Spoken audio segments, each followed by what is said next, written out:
É impressionante como nós encontramos pessoas que estão destruindo as suas vidas porque não aprenderam a paciência. A pressa nos mata. Nós estamos agitados demais.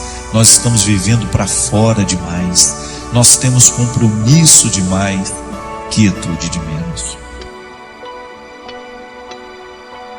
Às vezes a gente fica tão preocupados com o futuro, né? A gente nem sabe se a gente vai ter. Ou então a gente passa boa parte do nosso tempo faturando o passado, pegando as faturas do passado, olhando se valeu a pena, se não, e nos falta muitas vezes a sensibilidade de observar a vida que está ao nosso redor nesse momento. Tudo hoje nos convida a ir com muita pressa. O mundo hoje é apressado. E se a gente não cuida, a gente entra nesse ritmo acelerado que nos impede muitas vezes de perceber a própria vida. Semana passada estava viajando com a minha mãe, levando-a para Uberlândia, e num determinado momento eu tinha dormido, porque eu estava com muito sono. Eu acordei e sentei ao lado dela. Falei: senhora não quis dormir um pouquinho não? E ela me disse assim: eu não, essa paisagem está tão bonita, se a gente perde a gente não vê. Achei a resposta da minha mãe muito sábia. É verdade. Muitas vezes nós não apreciamos a viagem, ou porque estamos ocupados com tantas coisas, porque até queremos dormir um pouco, não é nenhum problema. Mas ela, diante da beleza da paisagem que ela tinha do lado de fora do ônibus, ela preferiu apreciar aquilo que estava sendo a viagem. É interessante porque às vezes, quando nós pegamos a estrada, a nossa ansiedade é chegar. Por isso que às vezes a gente acelera tanto, a gente anda até acima da velocidade permitida, colocando em risco a nossa vida, em risco a vida do outro, porque nos falta a percepção de que na viagem o importante é o ir. A graça não está no destino final, mas está em cada passo, em cada etapa desse deslocamento que nos leva até aquele lugar. Para isso a gente precisa ter paciência. Talvez seja a virtude mais necessária para os dias de hoje, a gente ter paciência. Paciência com o processo da vida, paciência com os outros que estão ao nosso redor. Porque só na paciência é que a gente descobre que a vida é rara. Que a vida é rara, que ela precisa ser apreciada, ser saboreada, que essa vida merece ser vivida em cada momento, em cada etapa, com muita intensidade. E às vezes nós vamos ficando cansados, né? Nós vamos perdendo a capacidade de ter essa paciência. Pode observar, quando nós estamos estressados demais, a primeira coisa que a gente perde é a paciência. A gente tem dificuldade de lidar com o tempo, a gente tem dificuldade de lidar com as esperas, com as demoras, a gente quer tudo para ontem. A gente coloca a nossa alma num ritmo tão acelerado e que é tão contrário a ela. Minha gente, nós precisamos prestar muita atenção no ritmo que nós estamos dando à nossa alma. Muitas vezes nós estamos fazendo a nossa alma viver num ritmo que sufoca, que mata aos poucos. E quem é que impõe esse ritmo à alma? O corpo. Porque nós não podemos separar as duas realidades. A antropologia cristã nos ensina que corpo e alma precisam ser conjugados juntos. Mas você não pode esquecer que elas têm necessidades diferentes. São duas realidades que necessitam de coisas diferentes. O corpo precisa de atividade física, precisa de alimento, precisa de descanso, precisa de conhecimento. Não é assim que funciona? Se você cuida bem da saúde do seu corpo, você vai observar a necessidade de vez em quando fazer um check-up, fazer um exame de sangue, examinar tudo aquilo que é o funcionamento do seu corpo, porque você quer viver, você quer ter saúde. Então, para ter saúde, é preciso administrar as necessidades do corpo.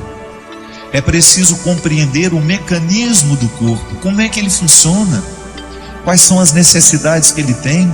O corpo precisa ser hidratado, então por isso a gente não pode esquecer de beber água. O corpo precisa de higiene, por isso que nós não podemos deixar de tomar banho, cortar o cabelo, cortar as unhas. O corpo precisa de ter dinâmica, ele precisa estar disposto. Para isso que a gente coloca uma disciplina de atividade física, para que esse corpo não fique envelhecido mais do que a idade que você tem. Isso também acontece, às vezes a gente está com 50 anos, mas por causa da vida errada que a gente deu ao corpo, que a gente impôs ao corpo, talvez a gente já esteja com 70 anos na carne, mas não na realidade. Então o corpo tem necessidades que, se a gente não observa, ele entra num processo de falência logo. Aí aquela vida bonita que você poderia desfrutar, você não desfruta porque você foi negligente com as necessidades do seu corpo. Aí você vai para as necessidades da alma. Oh meu Deus, como são diferentes as necessidades da alma. Ao disciplinar o corpo numa quietude e num silêncio, a alma começa a entrar neste contexto de silêncio, de quietude, que é onde a gente vai ter a oportunidade de ouvir Deus falar com a gente. A alma precisa de música.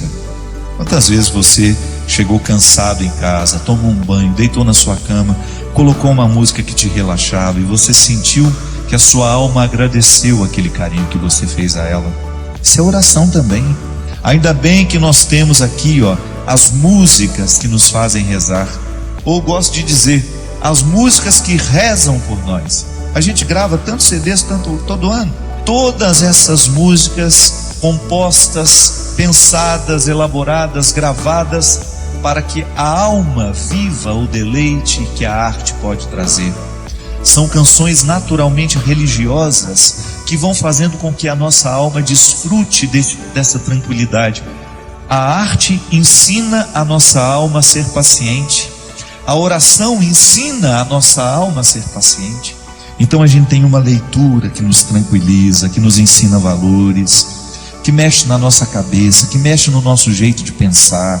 Aí você vai percebendo este movimento natural de Deus, trazendo essa paciência que é tão fundamental para que a gente tenha equilíbrio para enfrentar as pressas da vida. Você que está me ouvindo, eu tenho certeza que você sofre na sua carne as consequências da sua ansiedade. A ansiedade te adoece, a falta de paciência prejudica o seu relacionamento com os outros. Você sabe que eu, na minha vida, como eu sou uma pessoa que tem uma vida muito pública, eu estou o tempo todo encontrando muita gente, eu trabalho muito, eu tenho muitos eventos, eu viajo toda hora, eu encontro muita gente. Eu assumi uma regra para mim: quando eu chego na minha casa, ali é o meu claustro. Às vezes eu não aceito convite nem para atravessar a rua para almoçar na casa da minha vizinha, porque eu sei que a minha alma precisa dessa quietude. Eu preciso do meu silêncio, e eu só saio quando realmente tenho de sair.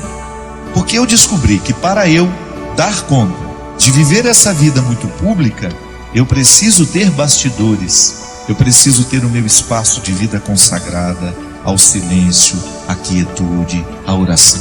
Porque nessa correria nem sempre eu consigo. Mas você já imaginou se eu chegasse na minha casa e impusesse a mim uma rotina de vida social que me retirasse para jantar, para isso, para aquilo, para uma festa?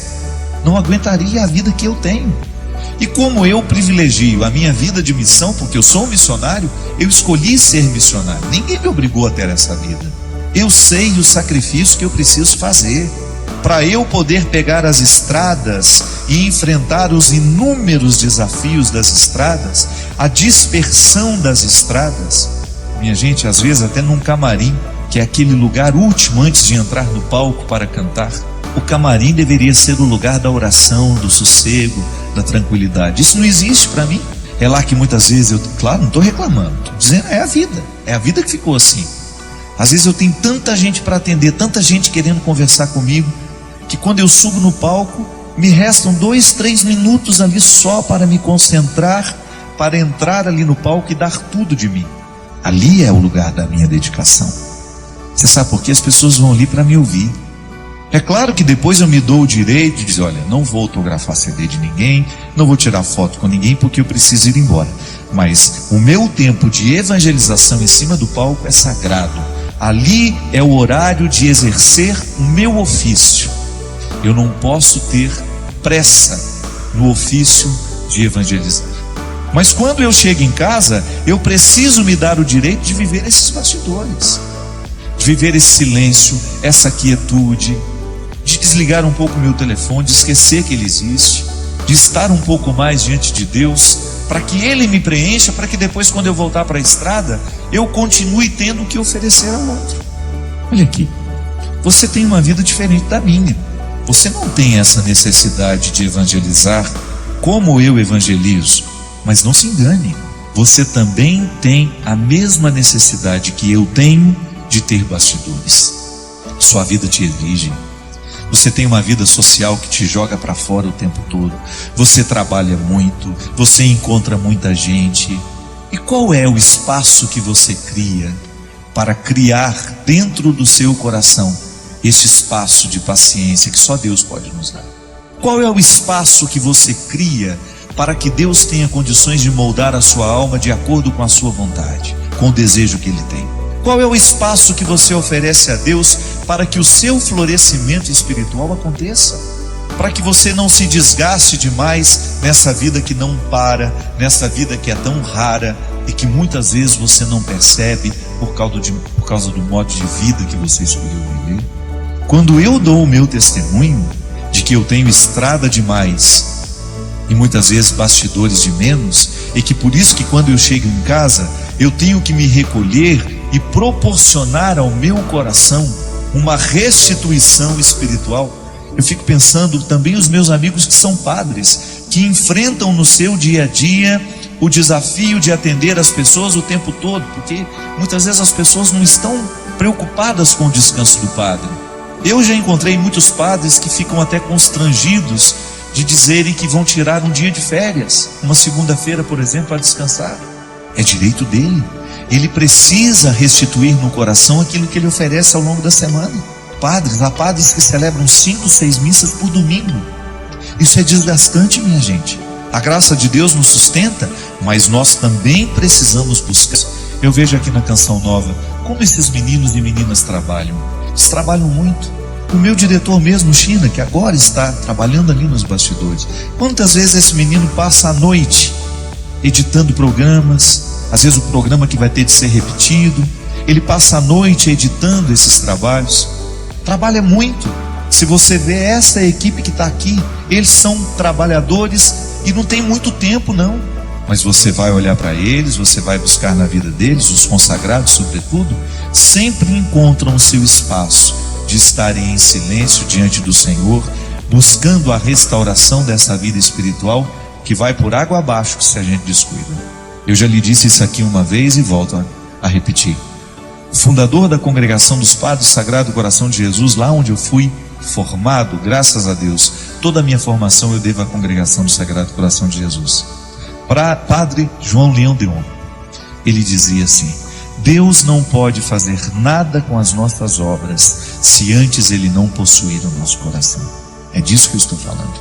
Quando nós oferecemos a Deus o nosso serviço e esquecemos de oferecer a Ele o coração, que é a metáfora de todos os meus bastidores, Deus não poderá restituir aquilo que eu ofereço ao outro através do meu trabalho. E em pouco tempo eu estarei oferecendo a mim, e oferecer a mim, somente a mim, vai me desgastar demais. Eu vou ficar cansado, eu vou perder a paciência, eu vou ficar estressado, eu vou ficar bruto com as pessoas e eu vou esquecer a delicadeza, que é justamente a característica de todo cristão.